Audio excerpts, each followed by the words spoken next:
आज आहे किक्रांत. तर या दिवशी या या एका व्यक्तीशी बोलणं तुम्ही नक्की टाळा. तर आज आहे किक्रांत.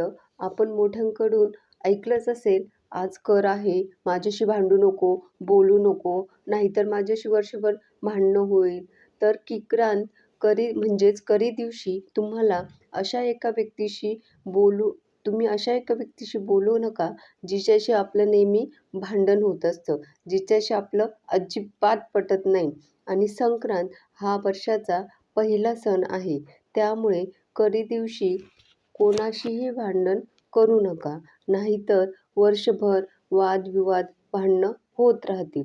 तर त्यामुळे करीच्या दिवशी तुम्ही ज्या व्यक्तीशी तुमचं पटत नाही, त्या व्यक्तीशी बोलणं टाळा.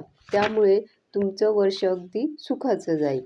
तर त्यामुळे करी दिनाच्या दिवशी शुभ गोष्टी या टाळल्या पाहिजे. शुभ कार्य करू नये. कटाक्षाने या दिवशी वादविवाद भांडणं टाळावे. धन्यवाद.